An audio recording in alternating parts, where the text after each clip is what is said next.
जय तो भारतम जय तो संस्कृतम। नमस्कार दोस्तों, स्वागत है आप सभी का आपके अपने YouTube चैनल देववाणी संस्कृत संस्थान रोहतक में। आशा करते हैं आप सभी कुशल मंगल होंगे। तो भाई आज से हम अपने नेट जेआरएफ की परीक्षा की तैयारी करना प्रारंभ कर रहे हैं और जो ऑनलाइन जो बैच है, जो स्टूडेंट्स हैं, उनके लिए भी हम ये वीडियो अपलोड कर रहे हैं। तो हमारे जो यूजीसी नेट में संस्कृत में 10 यूनिट हैं, उनमें से हम सबसे पहले दर्शन शास्त्र की यूनिट को उठाते हैं, क्योंकि वो थोड़ा सा हमारे लिए इजी भी हो जाएगा और हम उसको अच्छे से समझ भी पाएंगे, जल्दी कवर कर पाएंगे, है ना। तो दर्शन शास्त्र में हमारे कुल जो यानी कि हमारे आस्तिक और नास्तिक के आधार पर हमारे दर्शन शास्त्र बटे हुए हैं, यानी कि 6 जो शास्त्र हैं, यानी कि आस्तिक और नास्तिक। आस्तिक दर्शन तो वो है जो कि वेदों को अपौरुषेय मानते हैं, वेदों को अपौरुषेय मानते हैं,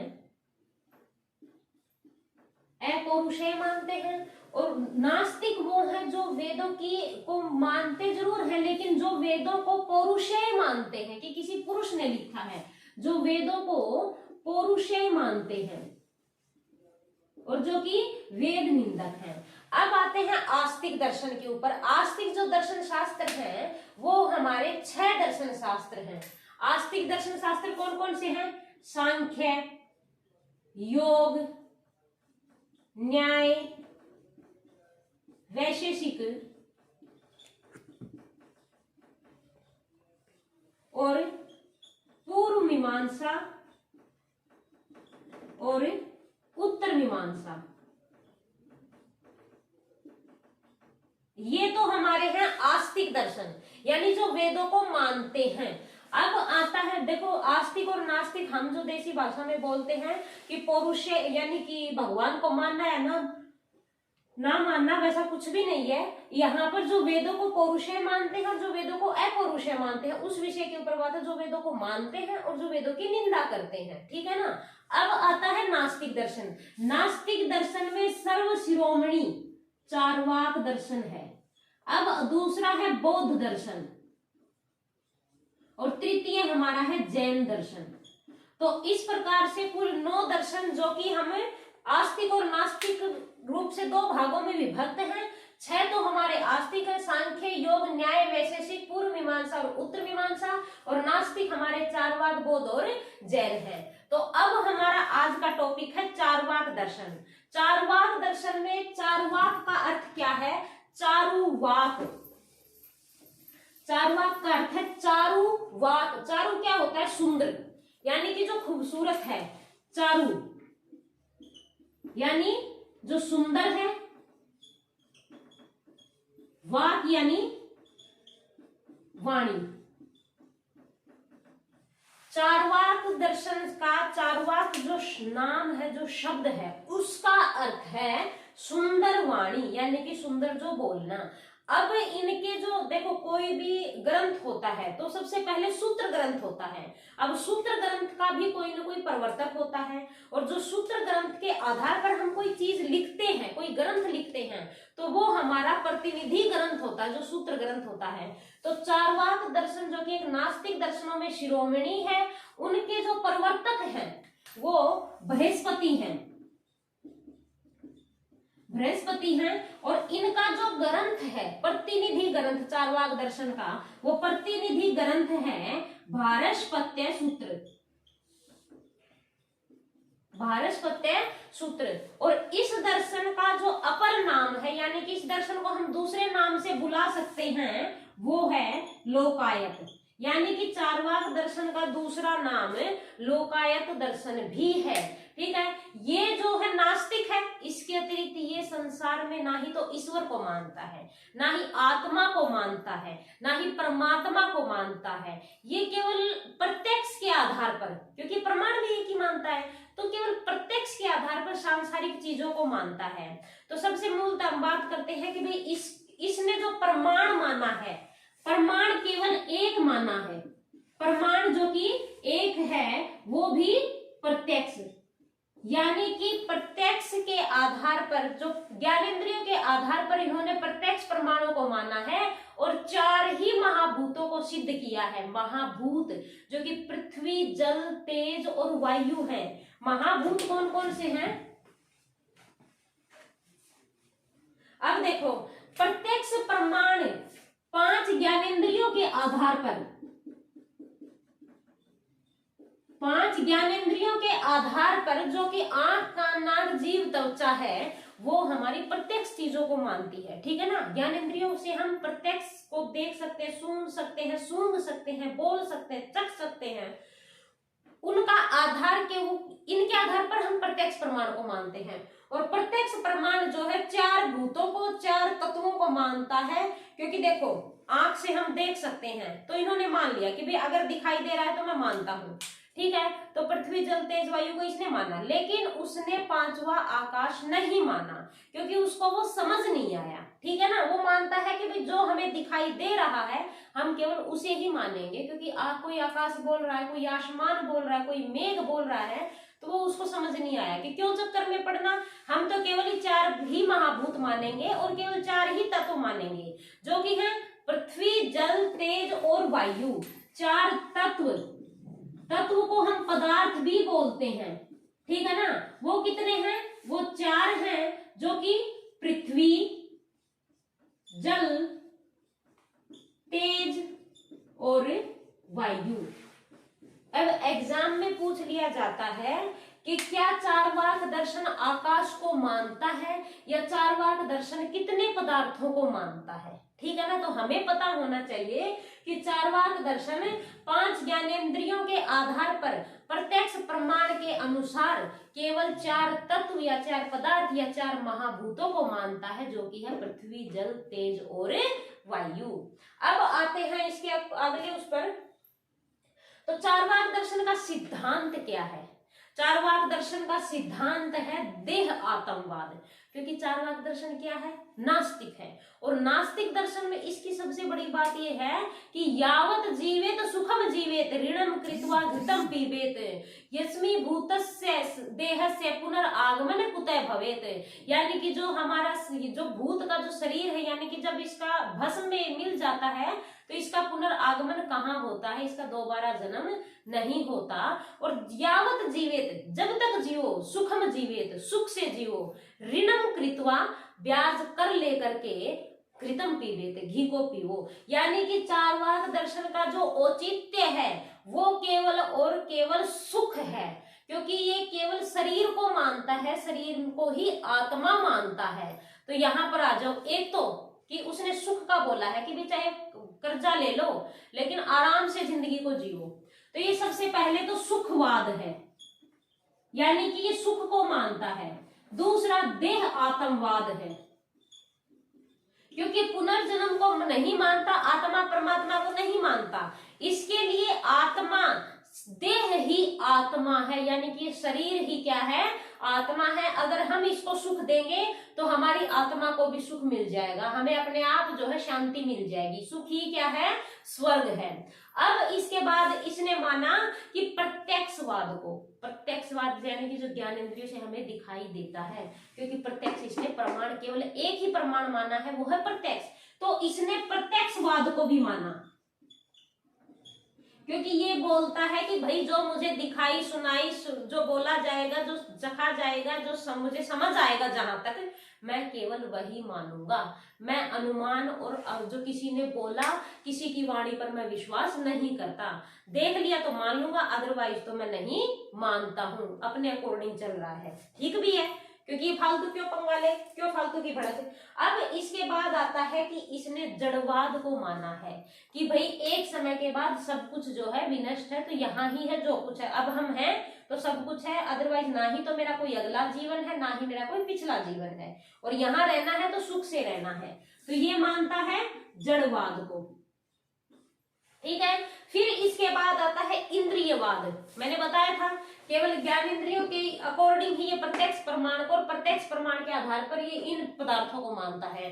तो इंद्रियवाद भी यही है, इंद्रियवाद भी यही है। और एक है स्वभाववाद। स्वभाववाद यानी कि इसका मानना है कि सुख और दुख स्वभाव के कारण ही होता है। देखो, अगर हमारा स्वभाव चिड़चिड़ा है, इस दर्शन के अकॉर्डिंग बोल रही हूं कि अगर हमारा स्वभाव थोड़ा सा चिड़चिड़ा है तो हम थोड़ी सी बात पर ही, कोई इतनी सी बात बोल दे, हम झुंझला उठते हैं, हमें दुख हो जाता है। अगर हमारा स्वभाव बिल्कुल शांत है और हम हर किसी की बात को सुन भी सकते हैं और उसका आराम से प्यार से उसका उत्तर दे सकते हैं, तो यानी कि हमारे अंदर वो सुख है। तो सुख और दुख का कारण क्या है? स्वभाव है। ये हमारे क्वेश्चन में आता है कि सुख और दुख का कारण क्या है, तो स्वभाव है। या स्वभाव का कारण क्या, स्वभाव किसका कारण है? सुख और दुख का कारण स्वभाव है। केवल एक ही प्रमाण मानता है, वो है प्रत्यक्ष प्रमाण। उसका 5 ज्ञानेंद्रियों के आधार पर, आंख, कान, नाक, जीभ और त्वचा, इनके आधार पर यह प्रत्यक्ष प्रमाण मानता है। फिर इसके बाद प्रत्यक्ष प्रमाण से केवल 4 ही तत्व, 4 पदार्थ, 4 महाभूतों को मानता है, जो कि है पृथ्वी, जल, तेज और वायु। अगर इसने नहीं माना है वो कौन सा है? आकाश है। ठीक है ना। फिर इसके सिद्धांत आए कि भाई सुखवाद को मानता है, देह आत्मवाद को मानता है, प्रत्यक्षवाद, जड़वाद, इंद्रियवाद और स्वभाववाद। अब आता है एक और, यादृ इच्छावाद। क्या आता है? यादृ इच्छावाद।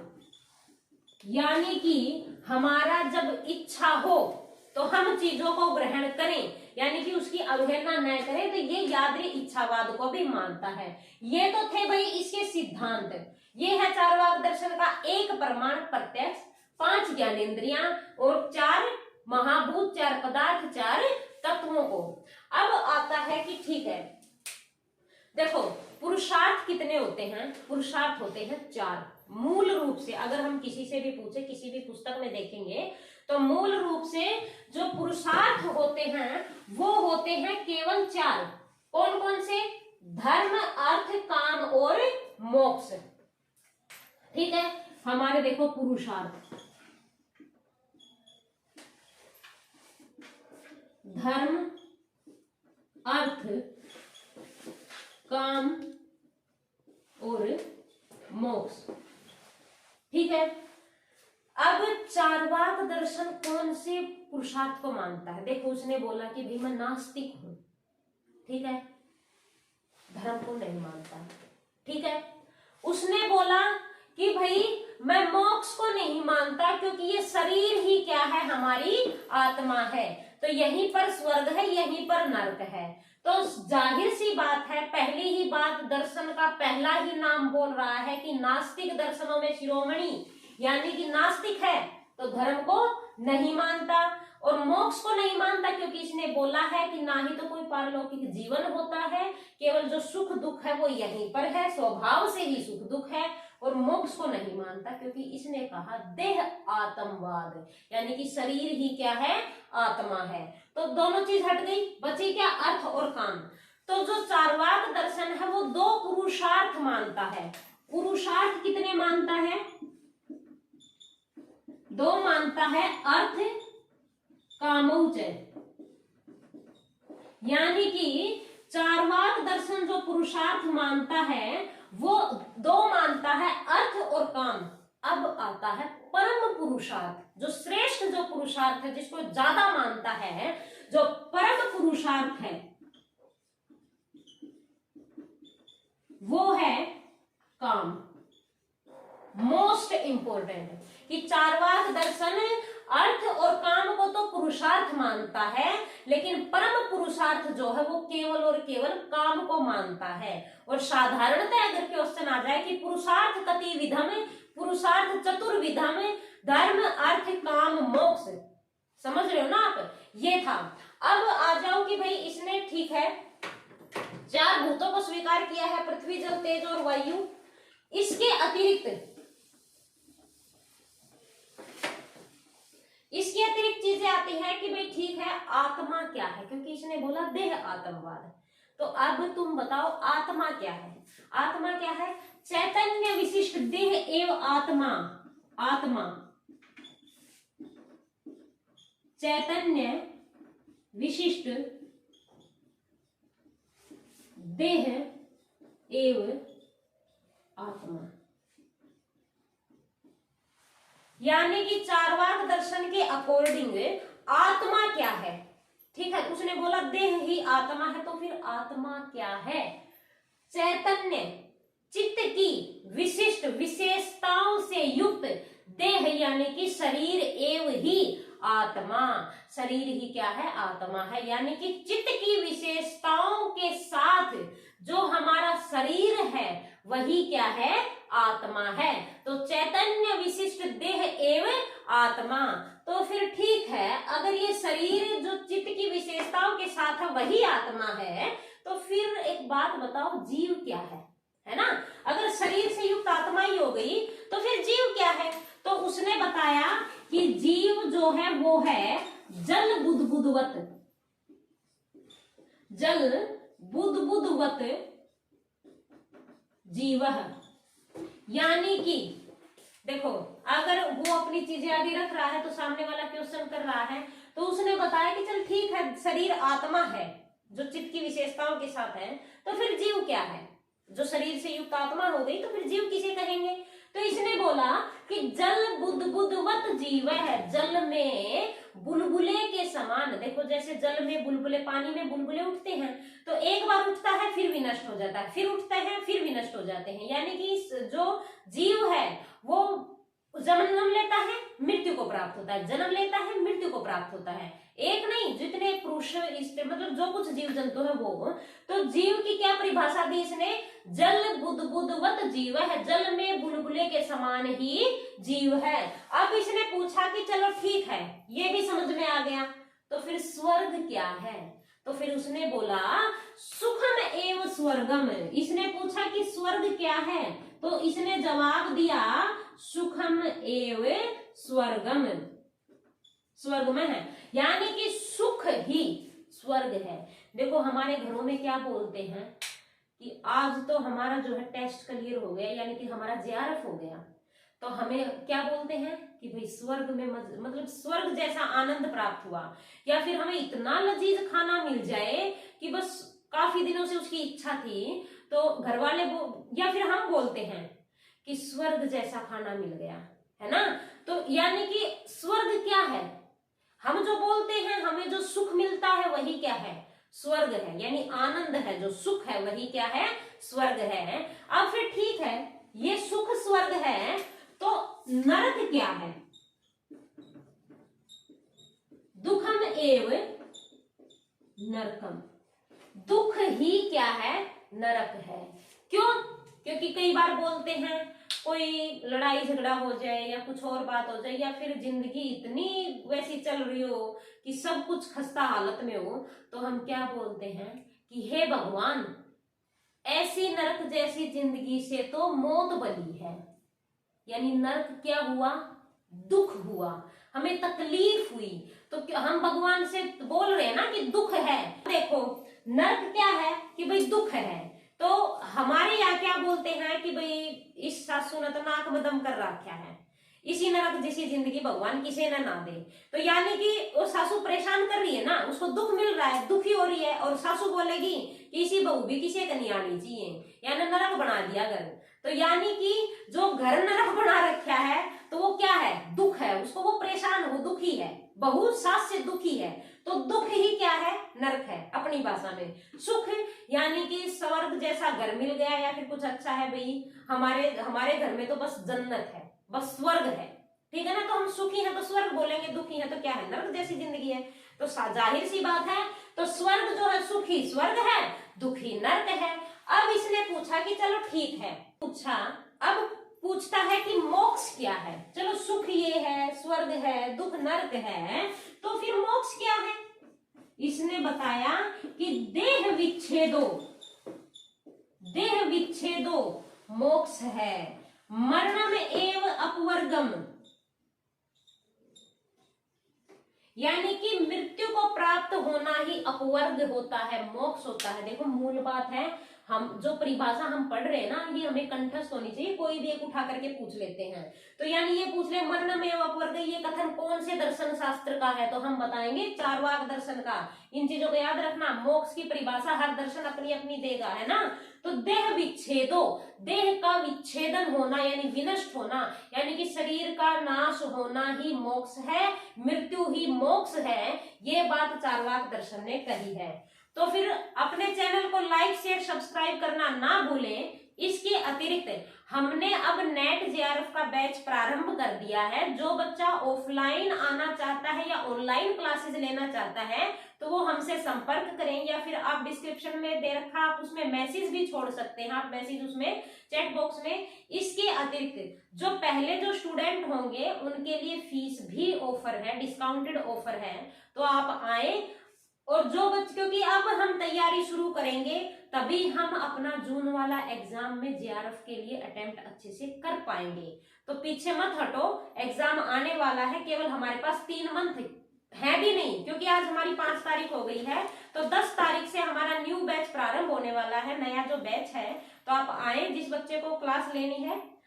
तो जय तु भारतम, जय तु संस्कृतम, धन्यवाद।